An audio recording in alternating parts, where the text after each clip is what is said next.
kebenaran firman Tuhan ini diberikan kepada kita sebagai tuntunan Tuhan, saudara. Oleh sebab itu, saya minta kalau Anda nggak konsentrasi, nanti nggak dapat apa-apa. Pulang ke gereja nggak dapat apa-apa.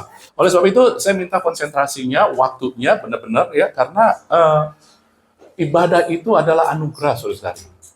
Ada saatnya nanti kita nggak bisa ibadah lagi. Ya, kalau kita bisa ibadah, itu anugerah Tuhan. Nah, pertanyaan saya begini.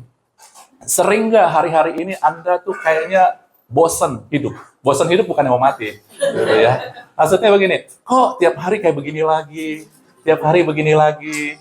Ya, bangun pagi, terus kita nyanyi. Bangun tidurku terus mandi, terus tidak lupa menggosok gigi segala. Jadi kita rutinitas ya. Siapin makanan lagi buat anak-anak, buat suami pergi lagi kerja, ntar pulang, yang kerja pergi lagi, ntar pulang. Sering kan begitu nggak?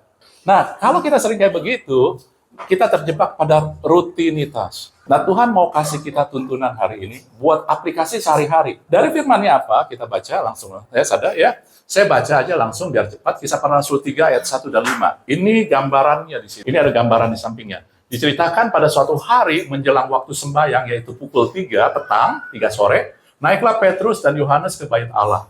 Di situ ada seorang laki-laki yang lumpuh sejak lahir, sehingga ia harus diusung. Ada gambarnya di sono. Tiap-tiap hari orang itu diletakkan dekat pintu gerbang bait Allah. Jadi pintu gerbang, kayak apa sekarang gereja, sinagoga kalau orang Israel ya, sinagog. Ya, tapi kalau kita gereja kalau lagi tiap hari ditaruh di situ di gerbang indah untuk meminta sedekah pada orang yang masuk ke dalam bait Allah.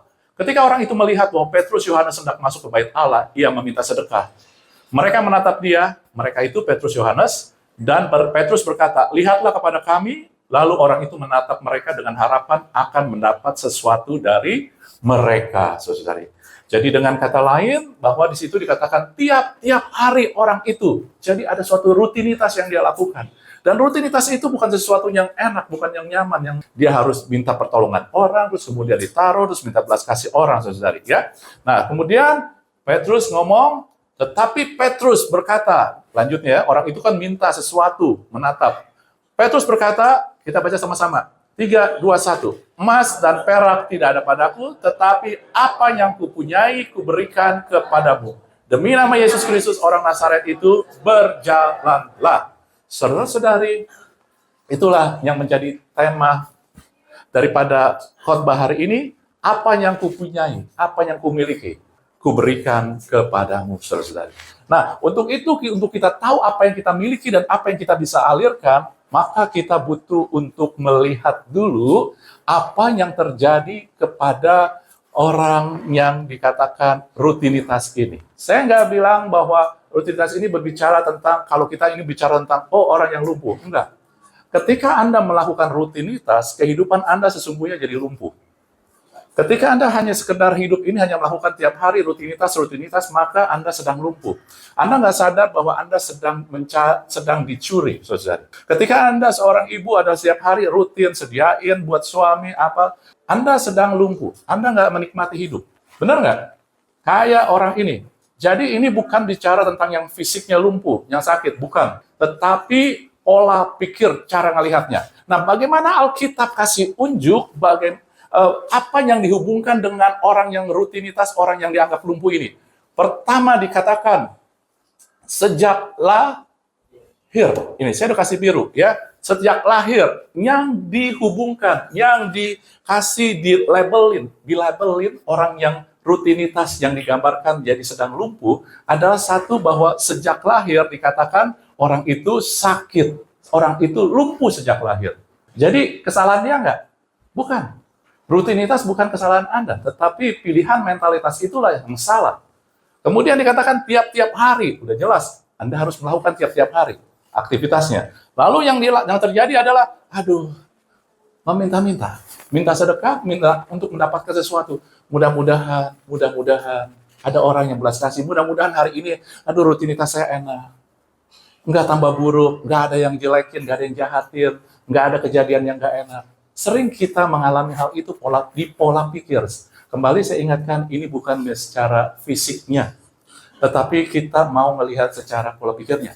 Saudara-saudari, apa yang terjadi di sini adalah sebenarnya gambaran daripada bahwa ketika kita punya mentalitas rutinitas, maka itu menghambat kuasa Tuhan. Ketika Anda berpikir bahwa yang dilabelin bicara sejak lahir, ini bicara saudara.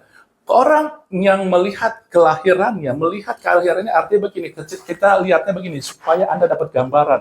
Maka gambaran dipakai orang lumpuh. Tetapi sebenarnya ini bukan fisik ya, tetapi Anda bayangkan aja. Ini terjadi nggak di pola pikir kita?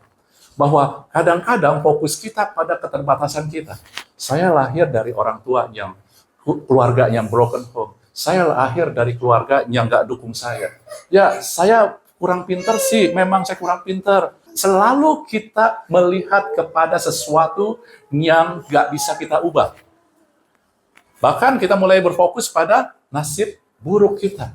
Ya, saya memang udah dari dulunya kayak begini, pemarah. Nah, Anda tahu bahwa inilah mentalitas rutinitas. Saya memang pemarah, jadi rutinitas saya adalah marah.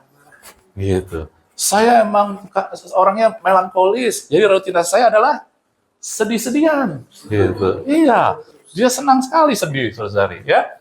Kemudian Anda lihat juga mentalitas tiap hari. Mentalitas tiap hari adalah fokus hanya pada kegiatan. Ya, bangun, apa ya harus saya lakukan ya? Saya bangun, ya, siapin makanan. Oh, ya, bangun, saya harus mulai. Bahkan, berdoa pun jadi rutinitas. Ibadah pun jadi rutinitas. Anda nyanyi, menyembah, memuji, kadang jadi rutinitas. Dengerin firman jadi rutinitas. Anda tahu ketika kita melakukan segala sesuatu dengan rutinitas, sesungguhnya kita sedang tidak tanggap pada rancangan Tuhan. Karena kita pikir akan sama yang kita harus lakukan, akan sama apa yang terjadi. Sehingga pengharapan kita rendah. Orang-orang yang bekerja dengan rutinitas, maka motivasinya rendah. Kreativitasnya juga rendah. Karena dia nggak pernah memikirkan sesuatu hari ini nggak akan jadi sama seperti kemarin. Anda datang ibadah, kadang-kadang kita juga datang ibadah dengan pengharapan yang juga tanpa kita sadari dengan rutinitas, sehingga kita nggak mengharapin Tuhan bekerja nih hari ini. Ada kuasa nih hari ini. Ada mujizat nih hari ini. Ada lawatan. Tuhan bicara nih secara khusus buat saya hari ini. Kadang rutinitas tanpa kita sadar kita lakukan di pola pikir, dan itu mencuri apa yang Tuhan mau sediakan. Rancangan Tuhan jadi kita nggak tanggap. Ketika kita melakukan rutinitas, saya mau katakan, sulit buat kita mendengar suara Tuhan. Ketika kita melakukan rutinitas. Anda mulai sadar, kita mulai sadar, ini diri kita, bukan bicara fisik, saudara-saudari, ya. Ini cuma di mata firman Tuhan, saya melihat ini, di mata Tuhan, ketika kita melakukan rutinitas, kita sedang lumpuh. Hanya minta belas kasihan doang dari Tuhan. Sehingga kita akhirnya minta-minta doang. Minta-minta doang. Rutinitas, aduh Tuhan, mudah-mudahan hari ini lebih baik. Mudah-mudahan hari ini juga semuanya nggak ada yang tambah jahat sama saya, gitu ya. Karena apa? Karena saya merasa nggak memiliki sesuatu, nggak memiliki kekuatan. Nah, ini saudara. Akhirnya Anda merasa tidak memiliki apa-apa. Kita selalu merasa kekurangan. Ujung-ujungnya juga rendah diri. Kerjaan kamu apa? Ya inilah, saya rutin masak, saya rutin ini. Kita mulai rendah diri. Karena merasa kita nggak punya apa-apa. Anda ngelihat hal seperti ini. Inilah pola yang kadang kita nggak sadari terjadi di hidup kita. Anda ngelihat yang huruf pink itu, fokus, akhirnya merasa. Apa yang Anda fokuskan akan menentukan perasaan Anda. Ketika Anda mulai fokus kepada kemarahan, pada orang yang jahat pada Anda, maka Anda akan merasa marah. Ketika Anda mulai fokus pada pornografi, maka nafsu keluar. Tetapi ketika Anda mulai fokus kepada Tuhan, pada kemuliaannya, maka Anda akan mulai mengalami, merasakan kehadirannya. Bukan Tuhan nggak hadir, Tuhan sudah hadir, kita nggak rasain. Kenapa? Kita nggak fokus. Apa yang kita fokuskan, apa yang kita taruh di pikiran kita itu akan menentukan perasaan kita. Ini pola manusia, ini pola kita. Ketika kita mulai melakukan rutinitas, maka kita akhirnya perasaan kita tidak tahu, tidak mengerti, ya kita tidak nangkep rancangan dan karya Tuhan sedang terjadi. Dan apa yang terjadi di sini, saudara-saudari, ya tadi ini, ya semua ini adalah fokus pada keterbatasan, fokus pada kegiatan doang. Iya, kegiatan saya ini, pekerjaan saya akhirnya misalkan tukang nyapu. Ya, pekerjaan saya hanya tukang nyapu. Dia fokus pada kegiatan. Kegiatan apa? Ya, saya tukang masak. Apapun juga kegiatan Anda. Oh, kegiatan apa? Saya ibu rumah tangga doang. Anda mulai fokus pada kegiatan doang, maka Anda akan merasa bukan siapa-siapa. Dan ini adalah sesungguhnya, ini mentalitas budak, hamba. Saudara. Anda budak bukan? Bukan. Kita yang udah terima Yesus adalah anak. Tetapi kita sering masing punya mentalitas budak ini. Anda ngerti? Ya? Kita ngelihat sekarang, Anda sudah tahu tentang inilah yang menghambat Tuhan. Ya, mentalitas, rutinitas, sikap rutinitas kita ini. Bahkan ini terjadi loh. Di kehidupan kita. Di ibadah pun juga. Minggu datang, rutinitas Tuhan. Akhirnya apa? Nggak dapat apa-apa. Kita nggak dapat apa-apa. Di rumah tangga, di pekerjaan hari-hari juga, kita rutinitas bekerja doang. Akhirnya, duitnya dapat sih kalau kita kerja. Dagang, kita usaha, duit dapat. Tetapi nggak pernah memuaskan. Karena apa? Rutinitas akan membuat kita merasa nggak pernah cukup, merasa kekurangan. Akhirnya seperti kayak kita orang yang, kayak mentalitas minta-minta, kurang terus. Nggak pernah puas. Apa yang kita punya, apa yang kita dapat, kita nggak pernah bangga dengan keluarga kita, usaha kita, pekerjaan kita. Jadi seperti itu. Halo? Anda jadi tertuduh kayaknya. Jangan tertuduh, saudara. Puji Tuhan, ada jalan keluarnya. Tuhan kalau kasih tahu, pertama dia kasih tahu nih kelemahan kita. Tapi Tuhan nggak mau kita diam di dalam kelemahan. Dia mau tarik kita keluar, saudara. Dan dia tarik kita keluar, maka dia kasih unjuk sisi Petrus dan Yohanes di dalam cerita tadi. Dan kita ngelihat atribut yang ditempelkan pada Petrus dan Yohanes. Ini ayat yang sama, yang tadi, Kisah Para Rasul 3 ayat 1 dan 5, sekarang kita fokusnya pada Petrus dan Yohanes. Tadi kan kepada orang minta-minta itu yang ada rutinitas, yaitu sejak lahir, tiap-tiap hari, terus selalu minta-minta. Dan sekarang kita ngelihat apa yang dihubungkan dengan Petrus dan Yohanes. Dikatakan yang merah, pada suatu hari. Tetapi Anda tahu nggak terjemahan aslinya bukan pada suatu hari. Ini terjemahan aslinya adalah now, sekarang. Bukan pada suatu hari, saat ini. Orang-orang yang mau mengalirkan kuasa Tuhan, dia nggak berfokus pada tiap hari sama, tetapi dia bilang, now, hari ini ada sesuatu yang berbeda. Hari ini ada hal yang Tuhan sedang melakukan. Walaupun kegiatannya sama, tetapi ekspektasinya beda. Karena ini bicara pola pikir. Now, Peter and John, ini sama. Semen pakai pada suatu hari, diterima. Itu sebenarnya kata-katanya yang benarnya adalah now. Now.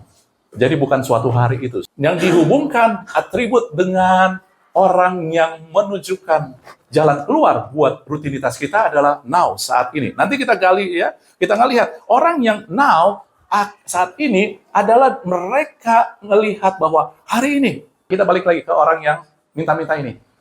Dia lumpuh terus dia dikatakan tiap-tiap hari orang meletakkannya ke pintu gerbang Bait Allah. Jadi sudah berapa lama dia minta-minta di gerbang Bait Allah? Sangat lama. Sangat lama, ya kan? Jadi orang minta-minta itu sudah sejak lahir dan jadi minta-minta sudah sangat lama. Jadi dia selalu ada di gerbang Bait Allah, di rumah sinagog, di gereja lah kita katakan, ya kan? Terus Petrus Yohanes orang Yahudi. Kalau ibadah datangnya ke sinagog. Jadi saya mau tanya Anda, Petrus Yohanes pernah nggak ngelihat dia? Orang minta-minta itu? Pasti pernah. Pasti pernah. Pasti pernah. Jadi, kalau mentalitas rutinitas, maka Petrus akan bilang, ya itu biasa. Dia tiap hari ada. Saya datang, tiap Sabat ada dia tukang minta-minta. Apalagi Sabat rame, pasti dia ada di situ. Jadi, Petrus dan Yohanes pasti kalau punya mentalitas rutinitas, dia hanya ngelewatin orang tersebut. Benar nggak? Tetapi karena dia dilabelin pada suatu hari, dia sedang membawa mentalitas now. Mentalitas now adalah dia tahu ada tuntunan Tuhan buat setiap hari yang Anda lalui. Ada tuntunan Tuhan ketika Anda datang ibadah. Ada tuntunan Tuhan ketika Anda baca firman. Ada tuntunan Tuhan ketika Anda menyanyi firman Tuhan. Menyanyi lagu Tuhan, saudari. Jadi, mentalitas now adalah dia tahu hari ini, saat ini selalu ada tuntunan Tuhan. Hidup saya bukan rutinitas. Walaupun yang Petrus, Yohanes lakukan sama rutinitas. Dia datang, dia ketemu, dia lihat orang itu. Iya, orang itu biasa tuh minta-minta. Jadi pasti ada di situ. Tetapi dia nggak mau fokus pada rutinitasnya. Dia mulai fokus pada tuntunan Tuhan. Ketika Anda bangun tidur, Anda cari tuntunan Tuhan buat hari ini apa. Walaupun kegiatannya sama. Anda masak, Anda kerja, Anda usaha. Tetapi carilah tuntunan Tuhan. Karena ketika kita cari tuntunan Tuhan, hari ini akan berbeda. Ketika kita datang ibadah, ketika kita memuji, menyembah, berdoa, carilah tuntunan Tuhan. Karena akan ada sesuatu yang beda. Karena Allah adalah Allah yang hidup. Dia akan bicara kepada kita, saudari. Yang kedua, Anda ngelihat apa yang dihubungkan dengan ini? Dia katakan, Petrus dan Yohanes yang dilabelkan kepada Yesus Yohanes dalam cerita ini adalah dia ngomong, lihatlah kepada kami. Jadi, apa maksudnya lihatlah kepada kami?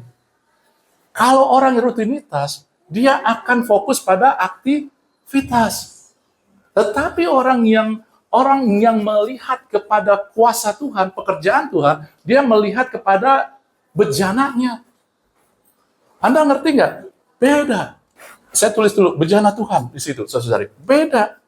Ketika kita orang-orang yang rutinitas, kita tuh fokusnya kepada aktivitasnya, kegiatannya, apa yang Anda lakukan. Saya masak, saya nyapu lagi. Tetapi orang-orang yang mau melihat pada kuasa Tuhan, dia akan melihat pada bejana pada dirinya. Lewat masak ini, lewat pekerjaan ini, saya sedang dibentuk. Saya sedang di-improve sama Tuhan, saya sedang dibikin maju sama Tuhan. Lewat aktivitas olahraga lagi, lewat aktivitas kadang makan juga kan. Saya sedang diajar bersyukur sama Tuhan. Saya masih bisa melakukan olahraga, saya masih bisa makan. Lewat aktivitas ini, saya sedang bejananya, kitanya, dibikin sehat sama Tuhan. Jadi ketika Alkitab menghubungkan Petrus dan Yohanes dengan perkataan, lihatlah pada kami, mereka bukan fokus pada aktivitasnya, minta-mintanya. Itu dihubungkan dengan aktivitas orang yang rutinitas. Tetapi kepada bejananya yang dipakai Tuhan, bukan aktivitasnya. Kadang kita fokus pada aktivitas, doanya, ibadahnya, bukan pada bejananya. Ketika Anda berdoa, ketika Anda ibadah, ketika Anda sedang bekerja, ketika Anda sedang melakukan kegiatan aktivitas di rumah yang menjadi rutinitas, sesungguhnya Tuhan sedang bentuk Anda dan saya. Nggak pernah enggak. Karena Tuhan selalu hadir. Bahkan saat ini pun Dia hadir. Dan di rumah Anda pun Dia hadir. Sehingga setiap aktivitas Anda adalah cara Tuhan membentuk kita. Apakah kita setia? Nggak ada orang. Udah nggak ada yang tahu. Kita kerja asal-asalan. Tuhan sedang bentuk Anda dan saya. Nggak ada orang, tapi saya sedang dibentuk Tuhan menjadi orang yang setia. Orang mau melihat, nggak melihat, saya akan lakukan dengan benar. Jadi kadang-kadang kita hanya melihat kepada aktivitas, bukannya pada bejana. Tapi Petrus dan Yohanes bilang, lihatlah kepada kami. Dia sedang mau fokus pada bejananya. Jadi satu, orang-orang yang mau keluar dari rutinitas, melihat terobosan kuasa Tuhan, dia melihat now, saat ini, bukan setiap hari. Saat ini berbeda. Saat ini ada tuntunan Tuhan. Orang-orang yang mau melihat kuasa Tuhan, terobosan Tuhan, dia mulai melihat pada bejananya, pada dirinya. Tuhan sedang bekerja sama saya. Tuhan sedang siapin saya. Sehingga yang saya lakukan bukan rutinitas doang. Ada manfaat, ada tujuan dalam rutinitas. Sehingga di dalam rutinitas, pribadi saya jadi lebih baik. Amin. Anda dapat tangkap ya? Lalu, kemudian, yang dihubungkan dengan mereka, ayat 6-nya, emas dan perak tidak ada padaku, tapi apa yang kupunyai, kuberikan kepadamu. Mudah-mudahan jangan berubah. Ini nggak berubah. garisnya benar, saudara ya. Ini yang kita harus fokusin yang garisnya dulu, yang kuberikan kepadamu nanti. Emas dan perak itu bicara materi dari yang kelihatan dunia. Tetapi Petrus bilang bahwa emas dan perak nggak ada. Bukan yang nggak ada. Ya, tidak kupunyai. Tidak dia fokuskan. Kalau buat kita, Anda mungkin punya emas dan perak. Apalagi hari ini diprediksi emas akan naik terus. Anda mungkin udah beli emas. Kemarin sempat ngantri, waktu beli emas, belum sempat ngantri. Jadi beli yang itunya aja ya. Pasar emasnya aja. Ya, yang kita taruh doang. Saudara-saudari, ini bukan bicara tentang emas dan perak, tetapi bicara firman Tuhan ngomong bahwa emas dan perak mewakili hal yang kelihatan, yang dari dunia. Artinya sumber dari dunia. Tapi Petrus bilang, dia nggak punya. Karena yang dia punyai, tetapi ada yang aku punyai. Yang dia punyai adalah sumber ilahi. Saudara-saudari, ketika kita hanya melihat pada sumber yang natural, yang kelihatan, maka mungkin kita akan jadi kecewa. Saya nggak punya apa-apa. Kalau kita mau lihat pada sumber yang natural, misalkan begini, saya bukan orang pintar. Misalkan gitu, saya bukan orang sekolah. Itu akan membatasi Tuhan bekerja. Saya bukan orang yang punya hikmat.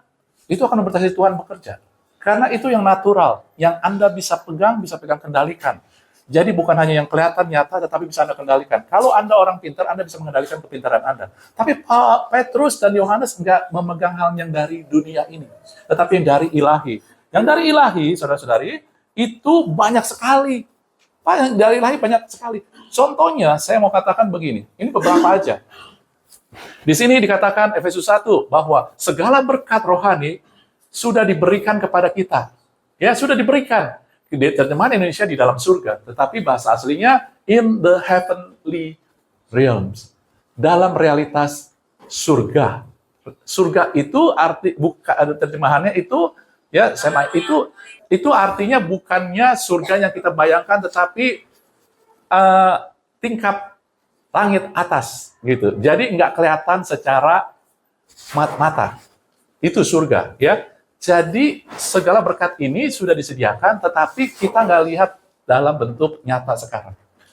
Bagaimana kita tarik bisa bentuk nyata? Dengan iman, Anda tahu. Jadi ini artinya bukan nanti waktu kita mati baru disediakan, enggak. Tetapi buat sekarang juga. Kemudian dikatakan lagi di atasnya, 2 Petrus 1 ayat 3, oleh kuasa ilahinya, Ia telah menganugerahkan kepada kita segala sesuatu yang berguna untuk hidupnya. Wow, ada kuasa ilahi yang membuat Anda memiliki sumber ilahi dengan cara Anda bisa menunjukkan kehidupannya saleh, yang benar. Itu adalah sesuatu yang Anda milikin, yang datang dari Tuhan. Kalau nggak Anda terima Tuhan, nggak ada keinginan untuk hidup saleh itu. Benar nggak? Jadi yang saya mau katakan di sini, sumber ilahi yang Anda miliki itu banyak. Cara hidup Anda yang saleh, terus juga sikap Anda yang tahu bahwa segala sesuatu sudah diberikan kepada Allah. Anda bukan orang miskin, tetapi Anda adalah orang kaya. Lalu damai sejahtera, yang Yesus katakan, damai sejahtera-Ku kuberikan kepadamu. Jadi udah milik Anda memiliki damai sejahtera, Anda nggak bereaksi sama dengan orang dunia, yang cepat marah, yang cepat panik, tetapi Anda mulai tenang dalam menghadapi sesuatu. Itu sesuatu yang Anda bisa bagikan kepada orang lain. Bahkan kembali Tuhan juga berikan Anda kuasa, segala kuasa di bumi sudah diberikan kepadaku. Sekarang Tuhan berikan kepada Anda dan saya. Jadi kuasa pun di bumi di surga Tuhan sudah berikan. Kita nggak ngelihat, kita nggak merasakan, tetapi firman Tuhan katakan sudah diberikan. Maka Tuhan suruh, pergilah ke seluruh bumi. Jadikanlah semua bangsa muridku. Baptislah mereka dalam nama Bapa, Putra, dan Roh Kudus, dan tanda-tanda ini menyertai kamu. Kamu akan menumpahkan tangan orang sakit dan orang itu sembuh. Kamu akan mengusir iblis, kamu akan berbicara bahasa-bahasa yang baru. Itu sudah diberikan kuasa itu kepada Anda dan saya. Itu nggak kelihatan, itu nggak bakal bisa Anda rasakan, nggak bisa Anda pegang, Anda nggak bisa kendalikan. Tetapi itu adalah sumber ilahi. Orang-orang yang mau keluar dari rutinitas, dia tahu ada kuasa, ada sumber ilahi yang nggak kelihatan, yang tersedia berlimpah-limpah buat kita. Tetapi ketika orang-orang yang hanya melihat pada yang kelihatan, yang natural, Anda akan masuk pada mentalitas rutinitas. Karena Anda melihat keterbatasan. Ya, udah sejak lahir, itu bicara keterbatasan. Yang membicarakan, saya nggak bisa berubah.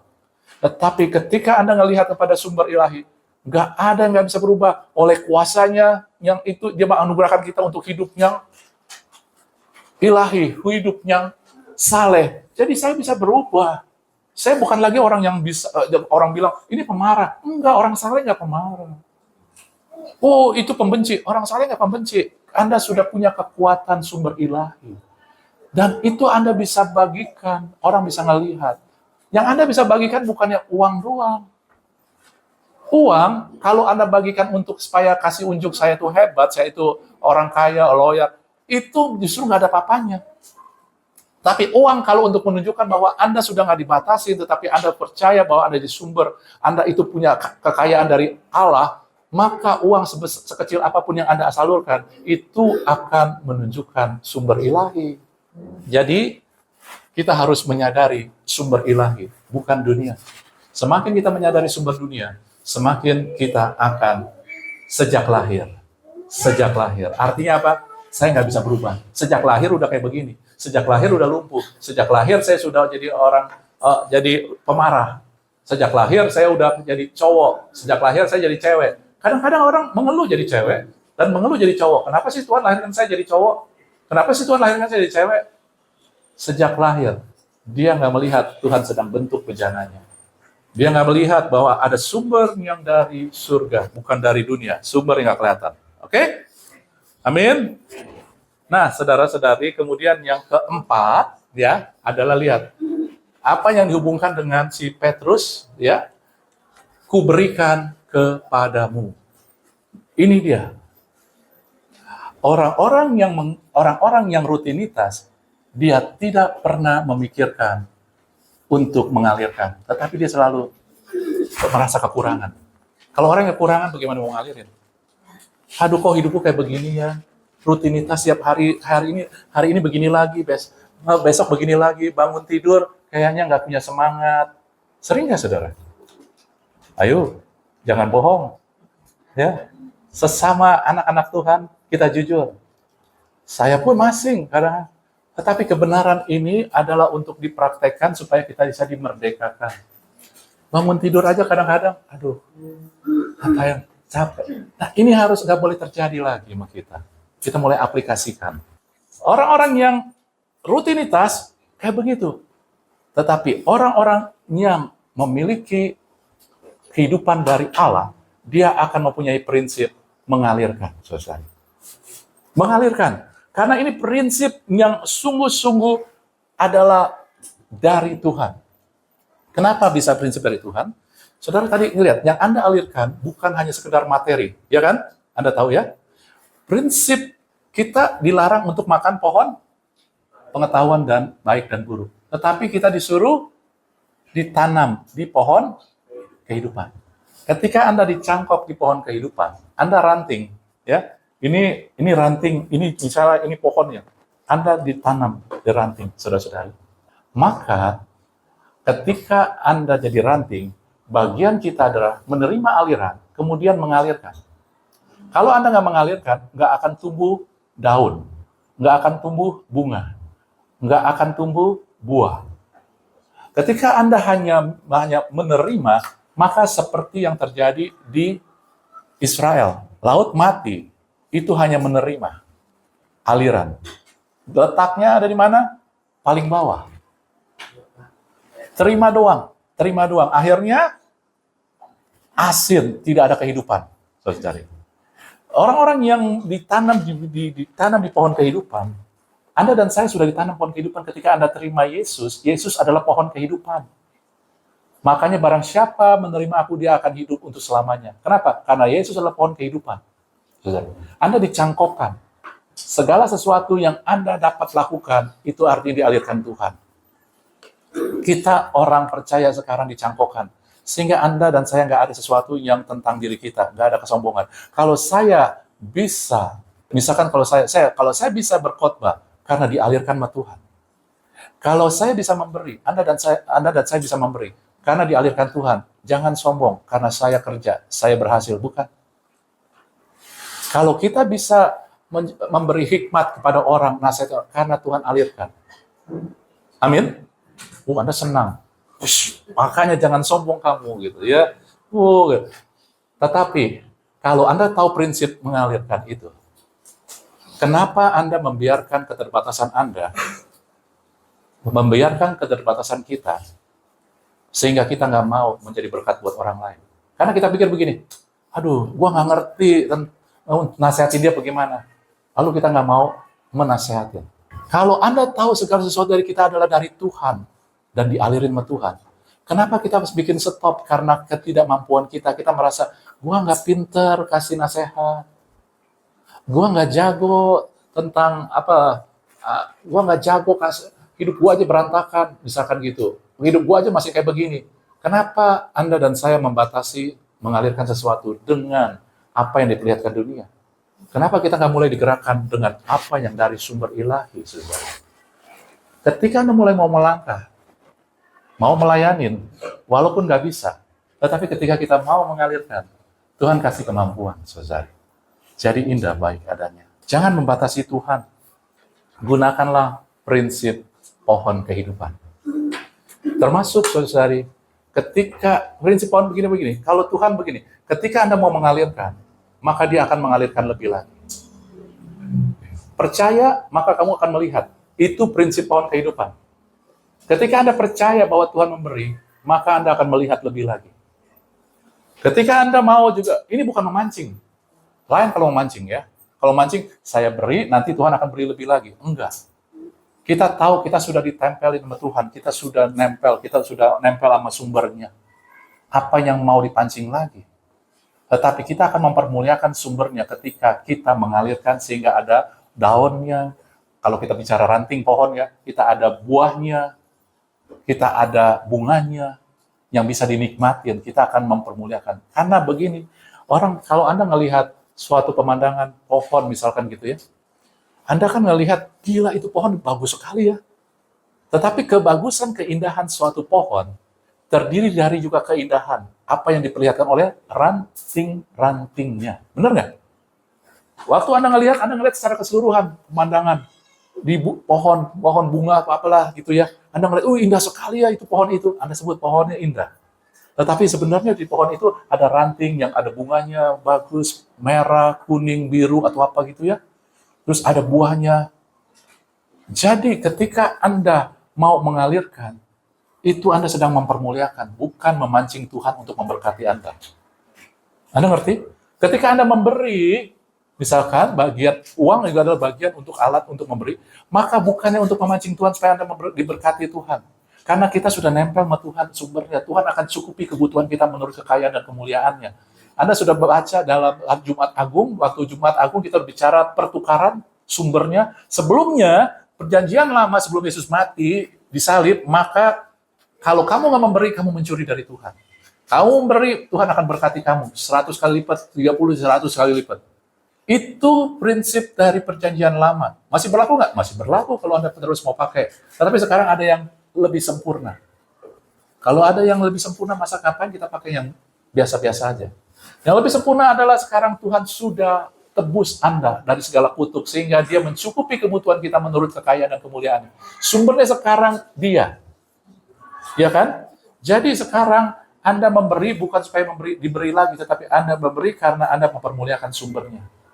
Oleh sebab itulah firman Tuhan dalam perjanjian baru ditulis, kita memberi dengan sukacita. Karena kalau memberikan dengan mempermuliakan Tuhan adalah kita sukacita, saudara. Amin? Oke, saudara. Dan tanpa kita sadarin bahwa inilah sesungguhnya mentalitas yang disebut mentalitas anak. Anak, walaupun dia kerja, dia bukannya budak. Anak, walaupun dia kerja, dia tahu, dia mau mempermuliakan bapaknya. Ya kan? Anak itu memiliki, walaupun dia mungkin saat ini masih di rumah bapaknya, masih asetnya atas nama bapaknya, tetapi dia tahu itu tetap milik dia, warisan dia. Betul? Sebab itu, dia bukannya kerja rutinitas, dia kerja untuk mencari tuntunan supaya lebih besar lagi, lebih lagi. Dia tahu bahwa ketika dia aset-aset belum nama dia, bukan berarti nggak akan jadi nama dia, tetapi dia tahu dia dipersiapkan oleh bapaknya supaya bisa mengelola lebih bijaksana. Dia tahu dia punya sumber yang bukan dari karena dia kerjanya, tetapi dari bapaknya. Dia tahu saudara-saudari, ketika dia menggunakan apa yang milik bapaknya dengan bijaksana, maka bapaknya dipermuliakan. Ini adalah mentalitas anak, saudara. Dan kalau kita melihat tadi, kita bandingkan, ya, ini adalah mentalitas yang rutinitas. Rutinitas akan menghambat kuasa Tuhan bekerja. Ketika Anda melakukan kehidupan kita setiap hari biasa-biasa aja, itu akan menghambat kuasa Tuhan. Maka nggak heran kenapa hari-hari ini kita nggak mengalami kuasa Tuhan. Karena tanpa sadar kita sedang hidup dengan rutinitas, aktivitas doang, tanpa melihat Tuhan sedang bekerja di bejananya ini, saudara. Ini dia. Tetapi Tuhan sudah kasih remedi, ya, jawaban, obatnya, saudara-saudari. Ya, obatnya tadi Anda sudah melihat. Ketika Anda fokus pada keterbatasan diri kita, saya nggak mampu ini, saya punya keterbatasan. Mulai lihat, keterbatasan saya tidak masalah selama saya bisa ikuti tuntunan Tuhan. Ketika hanya pada aktivitas, aduh tiap hari begini lagi. Jangan ngelihat pada aktivitas, Tuhan sedang bentuk kita. Lihat pada bejana ini. Anda sedang dibikin jadi lebih baik. Anda sedang dipersiapkan untuk dipercayakan lebih lagi sama Tuhan. Lewat aktivitas yang Anda lakukan tiap hari. Jadi jangan lakukan biasa-biasa saja. Anda anak adik-adik yang sekolah, jangan hanya sekedar aktivitasnya adalah ya sekolah, itu doang.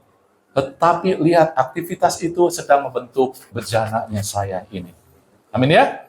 Terus jangan merasa tidak memiliki apa-apa, kurang apa-apa. Enggak, Anda selalu memiliki sumber ilahi. Anda sudah ditempelkan, Anda anak, Anda punya warisan. Alirkan untuk mempermuliakan Bapa. Itu yang harus kita berikan kepada Tuhan. Itu yang harus kita lakukan. Anda diberkati?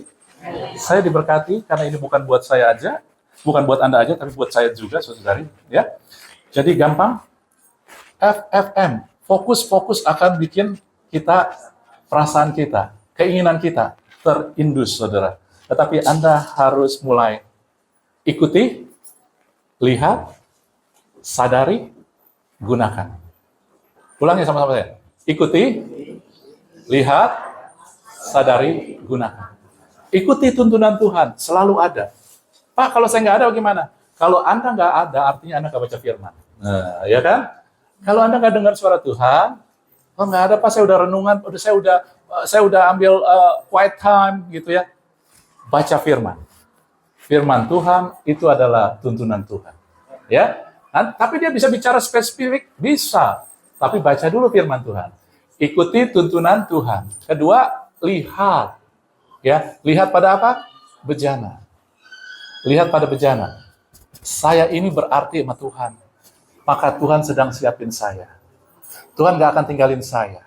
Walaupun rutinitas saya hari ini kayak gak enak, tetapi Tuhan gak akan tinggalin saya. Saya sedang diproses, bejana ini sedang dibuat indah di hadapan Tuhan. Kemudian sadari, kita harus mulai sadar, saya terhubung sama sumber yang tak terbatas. So, hidup saya secara dunia mungkin orang bilang saya nggak punya apa-apa, tetapi secara surgawi, saya empunya kerajaan surga. Sadari itu, lalu gunakan, jangan diam aja. Karena banyak orang percaya berhenti sampai yang ketiga, tidak menggunakannya. Anda mulai gunakan, alirkan, saudara-saudari. Mulai alirkan, mulai melangkah. Sehingga nanti Anda ngelihat, hidup saya bukan rutinitas saja. Dimulai dengan rutinitas, tiba-tiba Tuhan gerakan untuk teleponin teman. Nggak tahu waktu karena teman itu sedang butuh penghiburan, butuh orang. Tiba-tiba saya dapat sesuatu perkataan yang datang dari Tuhan yang buat dia, teman saya yang teleponin, wow, ini dia, terima kasih. Atau tiba-tiba saya mau doain tuh orang. Nah, ini dia Anda sedang menggunakan. Lalu Anda melihat, oh ternyata hidup saya bukan rutinitas ketika saya dengar tuntunan Tuhan. Tuhan akan berkreativitas melalui Anda dan saya. Ketika Anda nggak hidup dengan rutinitas. Rutinitas kegiatannya. Jadi jangan bilang, oh ya kalau besok itu saya nggak mau ikutin rutinitas kegiatannya, saya berhenti, nggak mau. Bukan. Rutinitas tetap itu tanggung jawab kadang-kadang. Anda bekerja itu tanggung jawab. Anda ibu rumah tangga tanggung jawab. Tetapi mentalitasnya jangan rutinitas. Amin. Ya. Yuk, saya undang kita bangkit berdiri.